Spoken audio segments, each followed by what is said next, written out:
I want to start off this episode today asking you a question. What is your passion? Think about it, my friend. What lights you up inside? Does something immediately come to mind for you? If not, have you ever even asked yourself this question before?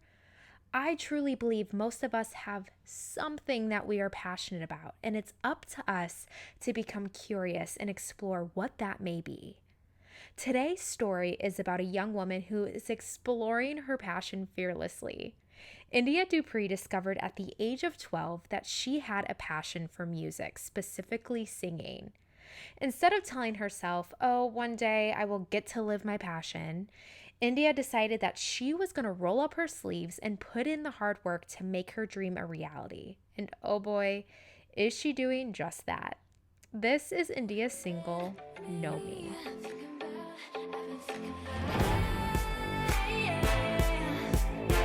Baby, say the words unsaid. I'll get out of my head. Boy, you say you want me. But do you really even know me?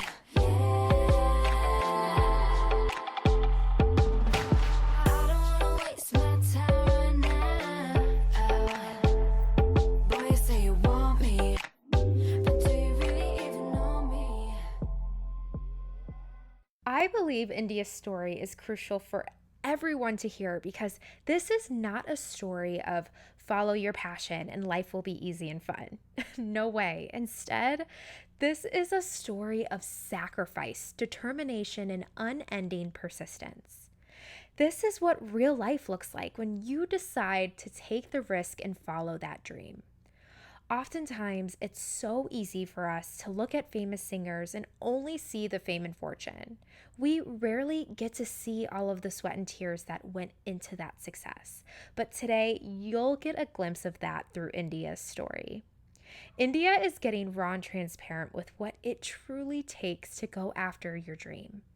There is sacrifice, there is hard work, there is a lot of risk taking, and most importantly, there is a lot of faith that it will be worth it in the end.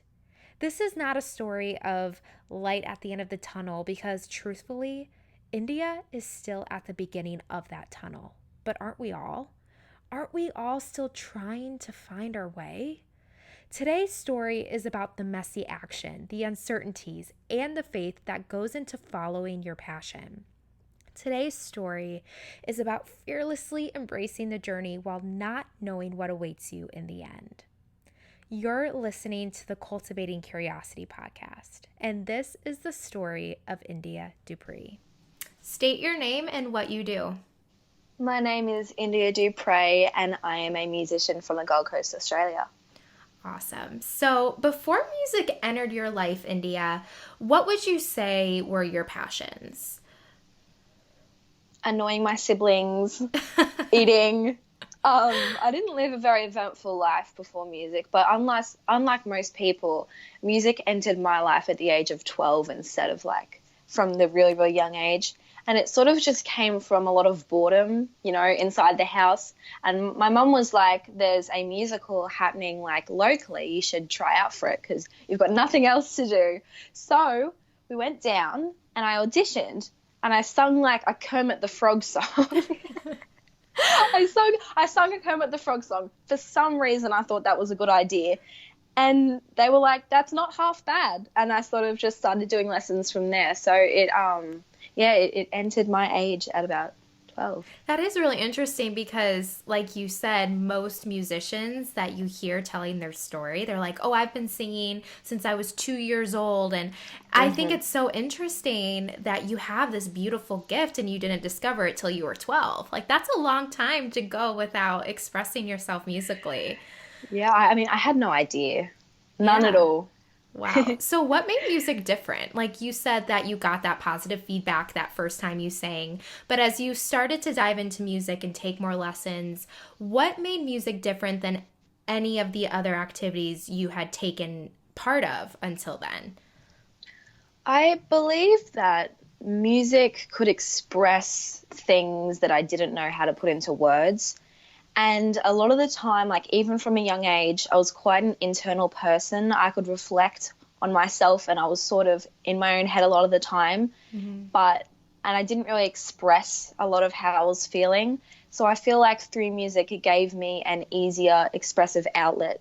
So I think that that was what really connected with music, is the way that it just helped me through my everyday life. Like even just going on a walk and having music, like it transforms the whole experience. So I feel like seeing how other people around me were affected by my music, and then also how music was affecting me, even at that young age, like I could see that that was something that was really, really special.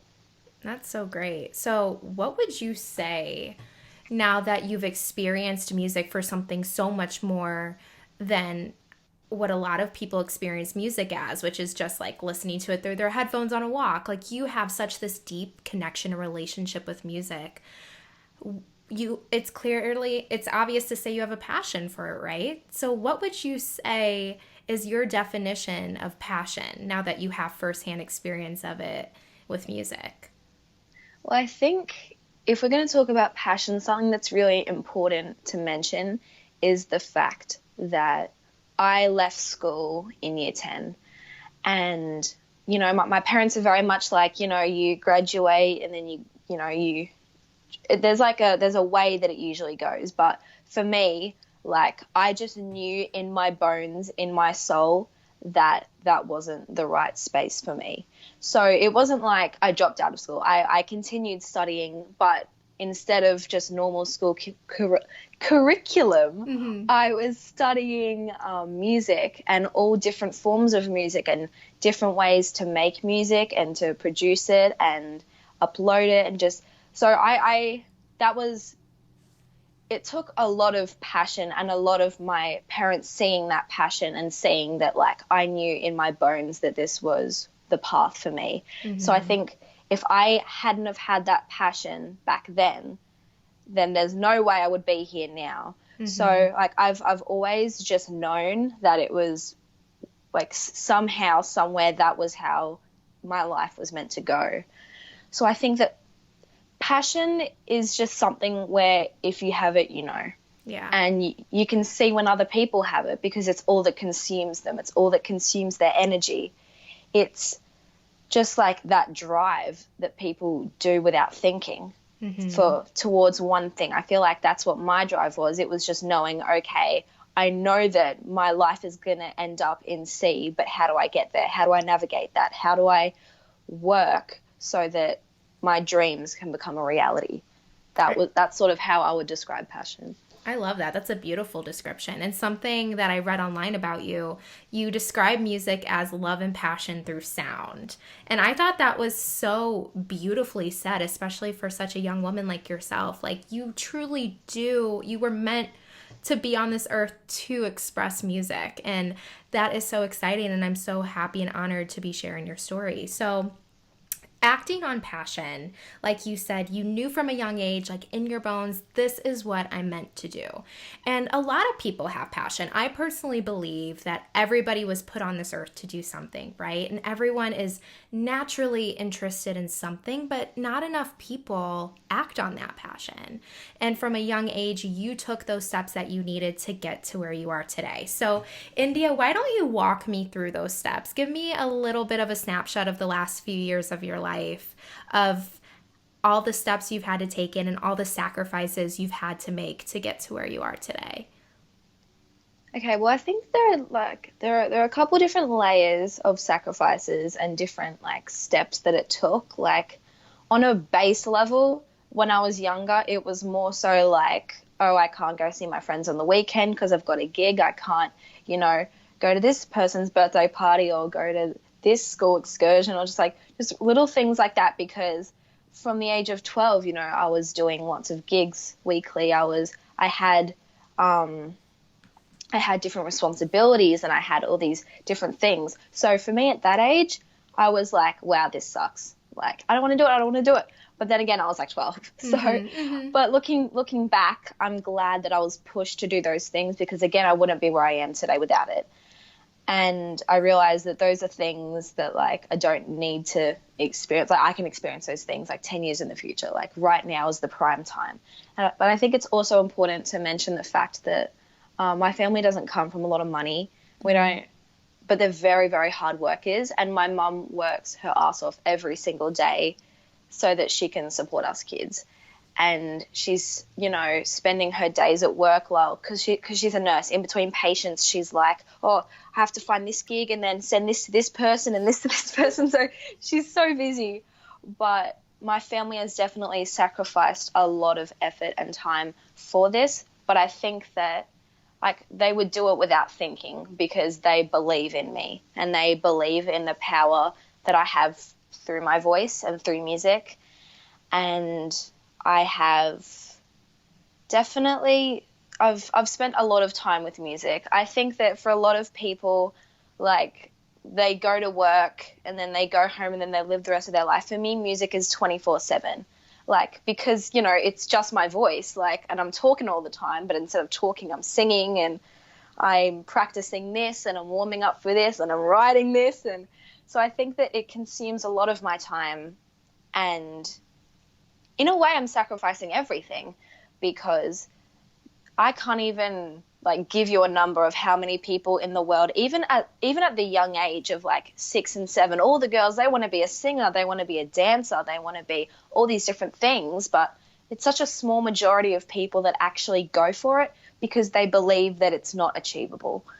And I am just so thankful that my mum believed in me, because I know so many people, like, they grow up and they think that could never happen. Mm-hmm. So in a way, everything I do, like, it's a sacrifice, and because I could lose everything. Like, I could work so hard and then nothing happened, and then that's like, you know, 10 years of my life wasted.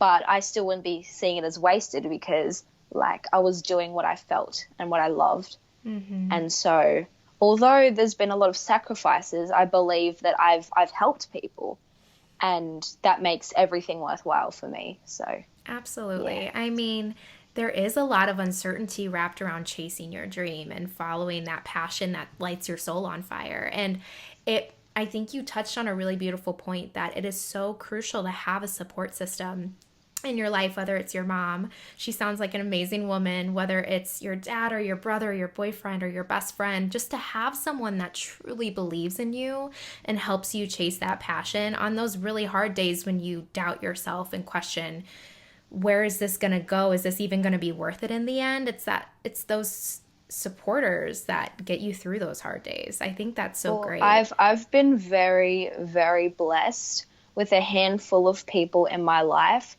that hands down believe in me. And like, ever since the age of 12, or since I started singing, I've always had, like, even when I wasn't very good, I had people coming up to my mum and I, and they've always said, India has something, but we don't know what it is, and we can't tell you what it is because we don't know, but there's just something there. Mm-hmm. And every single year, at every competition and every event, I would always have someone come up and say that to mum and I used to get so annoyed. I'm like, what are they talking about? But as I've gotten older, I think it's just like my energy and my passion for music, and with that I have connected with some of the most beautiful, spirited and soul people, and like people that truly see my soul and believe in me. So like I have about 5 people, you know, one hand of people that like I know, like they believe fully in me, and I'm very, very thankful for that. That's great. India, what has been the hardest part of your journey so far? I think I was bullied, you know, in school for music. Because, you know, it's not the typical hobby. It's not like dancing or football or something like that. Like, it was very different.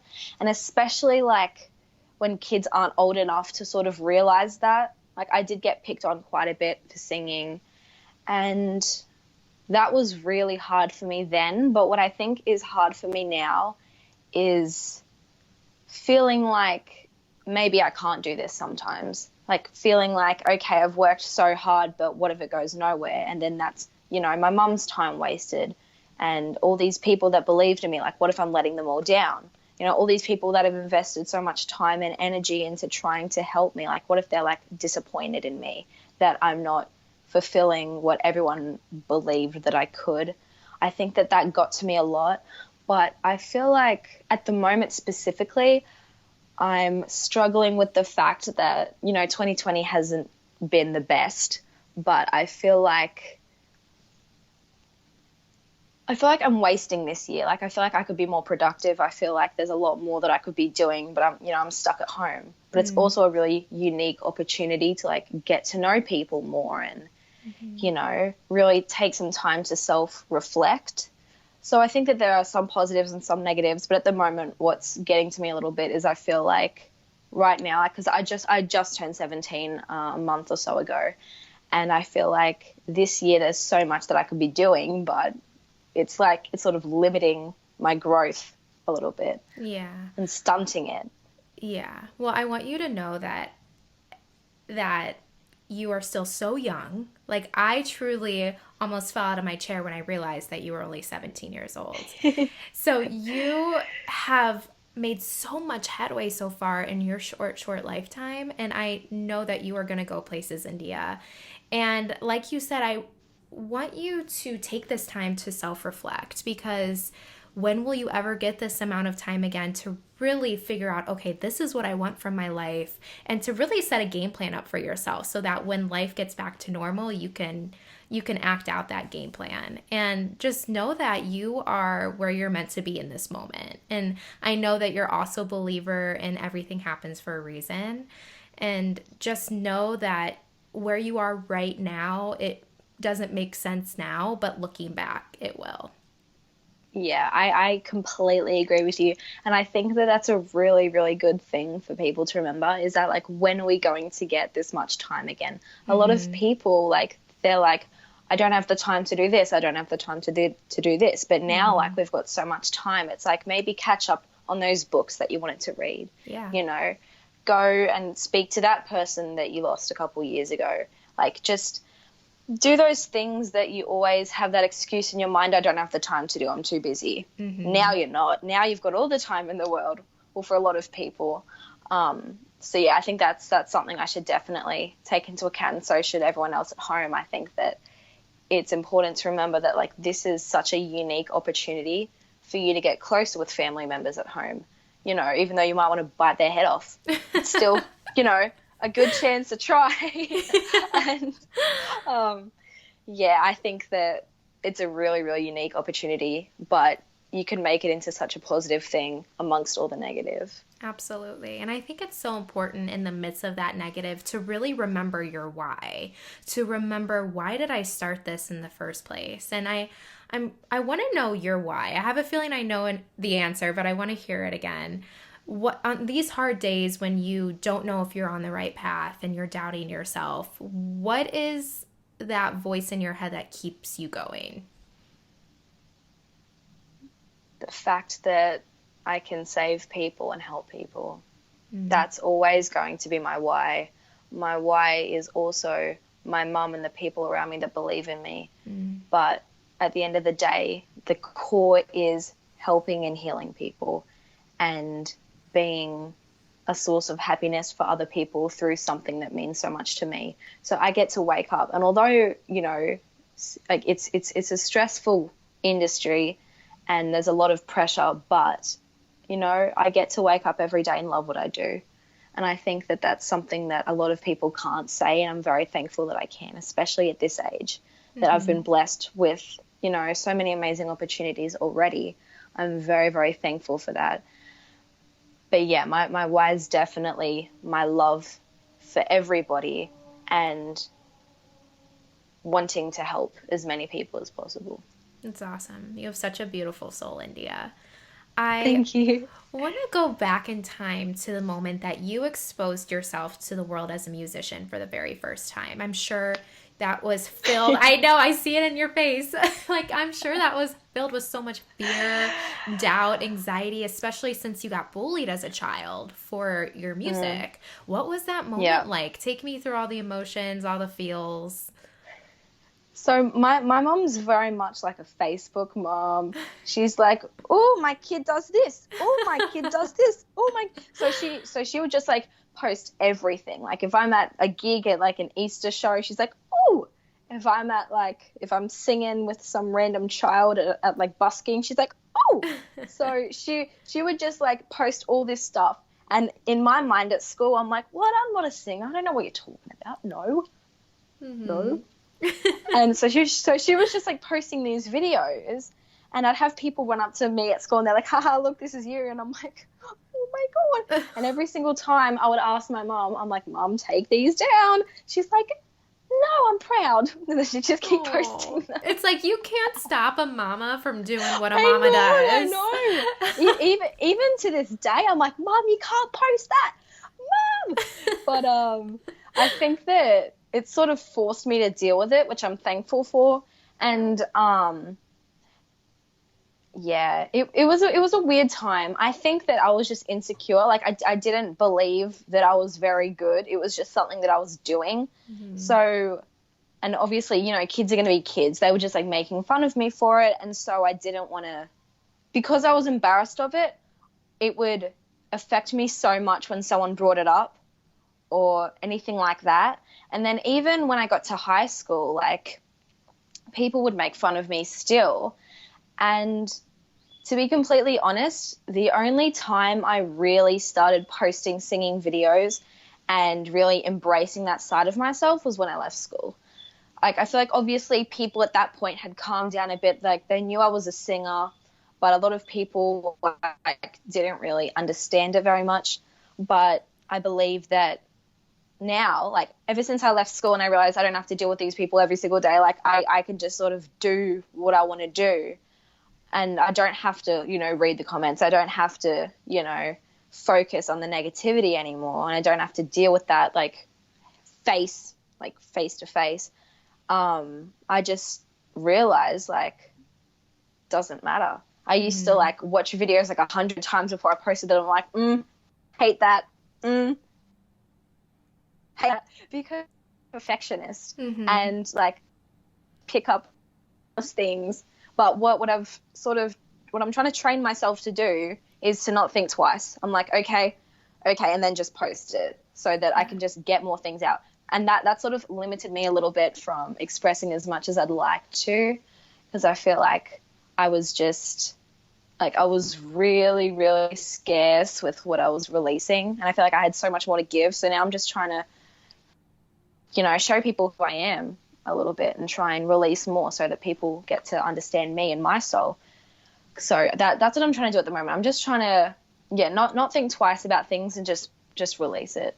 Just release art and, you know, it'll connect with one person or it'll connect with 10 people. So, yeah. I love that. My favorite quote is done is better than perfect. Like when I was starting this podcast a couple of years ago, like that's what kept me going is because I'm the same way. I'm a perfectionist. I can totally relate there. But at the end of the day, you just got to get that content out. You got to influence that one person. Done is better than perfect. Yes, absolutely. That's amazing. Done is better than perfect. I've never heard that before, but I really like that. Good. That's really, really cool. Awesome. All right. I want to talk about because becoming a musician is hard. But you, like you've said, you've made a lot of sacrifices. Your family's made a lot of sacrifices. And I know that you live in Australia, like you said, but you also travel back and forth to LA. What has that experience been like for you? I can't imagine that it's been easy. Hasn't been easy, but it's been rewarding. I feel like the first time I went to LA, it was a really big drive for me that, hey, this could actually be something. And I think that was when people started taking me a bit more seriously, I guess, at school. Not that really matters now, but because I go back and forward. But when it first happened, I think people started taking me a bit more seriously instead of just like, you know, like a pub musician or like, it was like people were understanding that I wanted more. And it was, my mum loves it. My mum,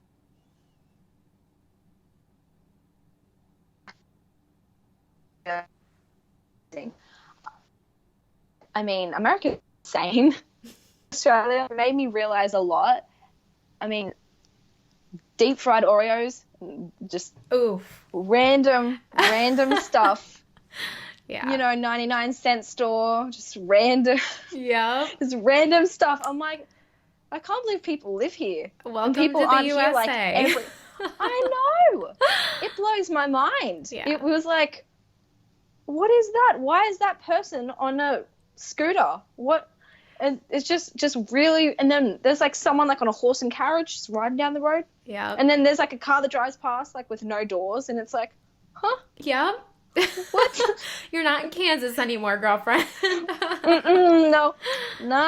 It was very weird, but you know, I love LA, and I'd like to move there when I turn 18 and really get that going, because I feel like although I love Australia, it's really hard to make those connections with people overseas if I'm not actually there. Like, there are meetings that I could be in and different, you know, opportunities that I could have if I was, you know, actually there. So, I mean, I love LA. It was obviously hard sometimes to get there because, you know, the exchange rate and getting the tickets and then where we're staying and just like stuff like that. But no, I love LA, and it's been an overall positive experience for me. That's great. What has been one of the unexpected struggles that you've encountered? Like because I think it's so easy for us to chase a dream and to chase that passion and have this very clear-cut image and planned out in our minds of what it's going to be like. But of course, it never actualizes that way, right? There's always obstacles that we have to overcome.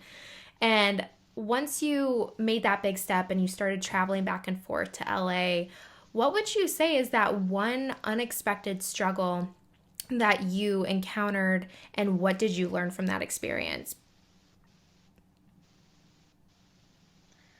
I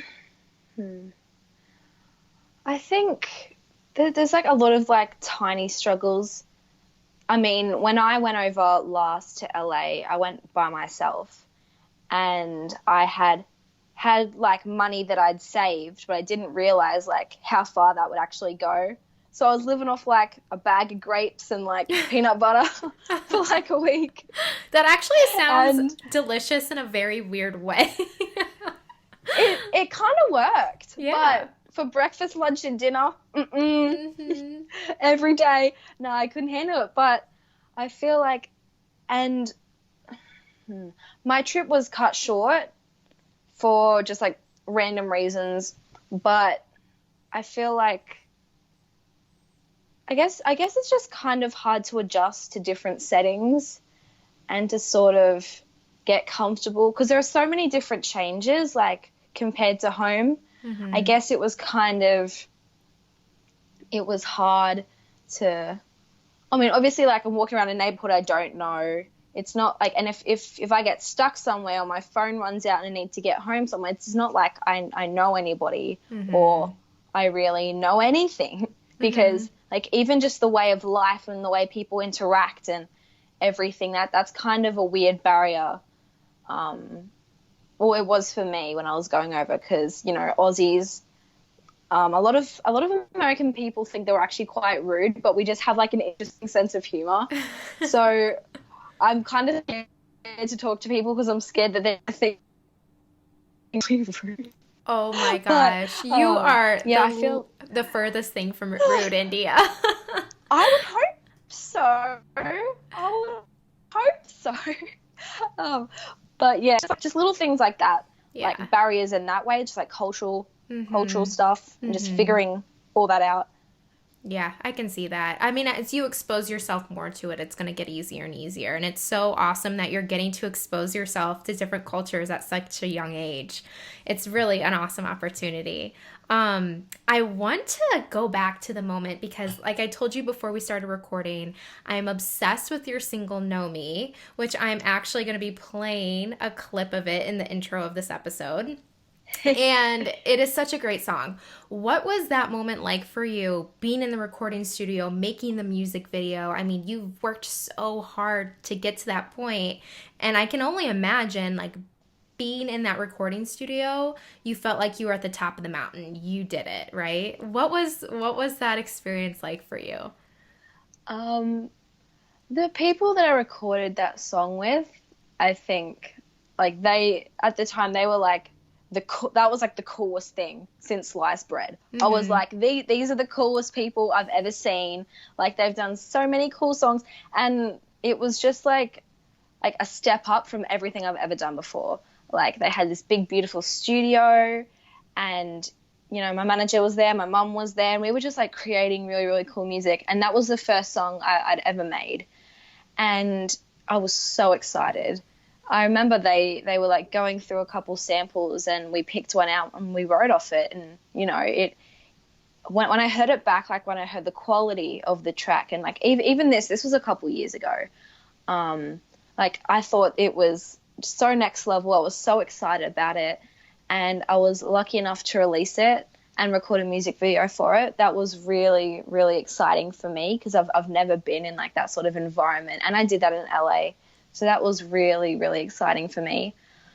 I think that like now, being a couple years later, I'm excited to start releasing more songs that I've been doing recently, because I feel like that was me back then, but like I've transformed so much, like as a person. Like I'm way more self-assured. Like I'm excited for people to see who I am now, and I'm excited for people to see, all the growth I've done in my voice, in my music, like in my, the direction that I've got with all that. So, like I love that song. It was so exciting for me to release it and make that.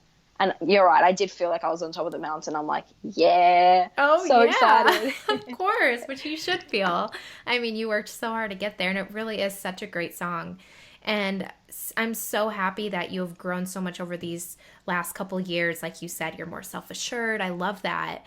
And I'm really excited to talk about your new music. I mean, speaking of newness, freshness, you have a new song coming out May 15th, and by the time this episode is live, it's already going to be out in the world.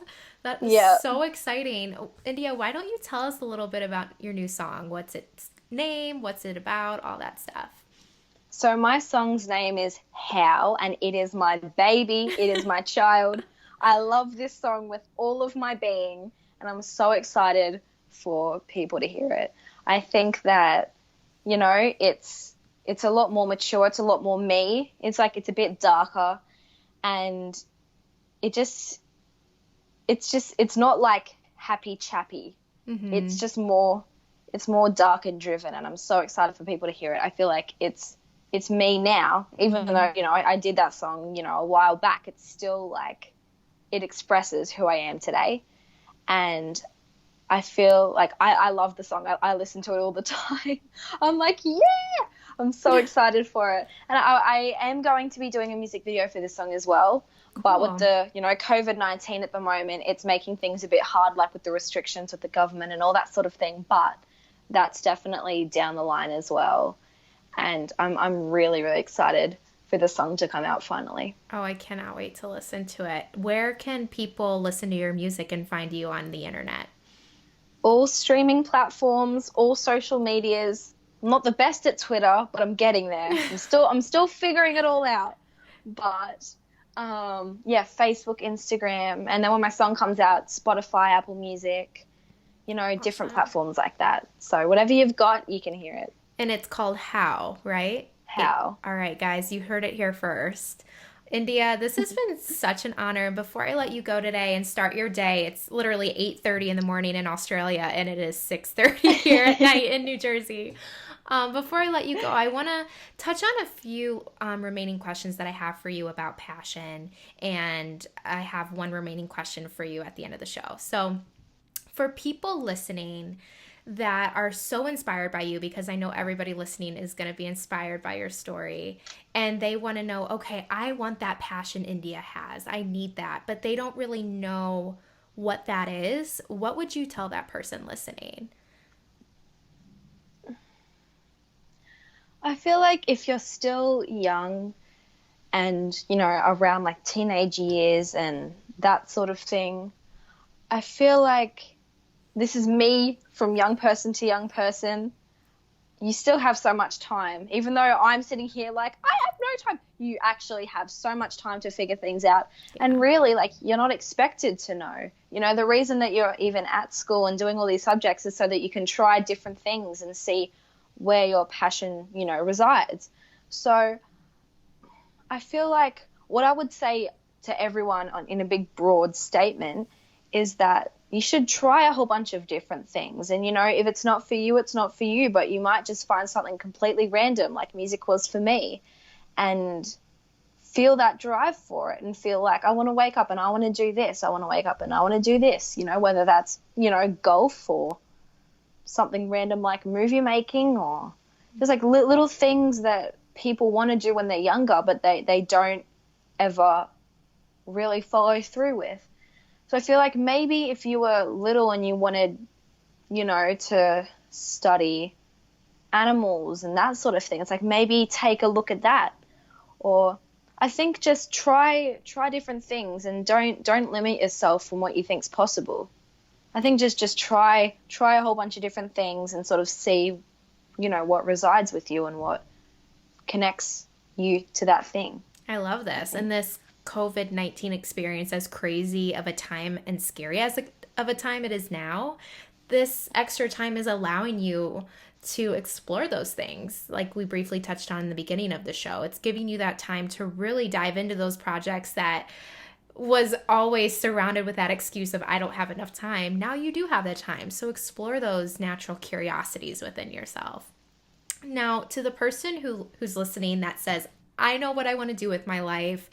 I want to be a musician like India. But this person, whether it's he or she, they're just too scared to really make it a reality, and they're very uncertain with even how to start.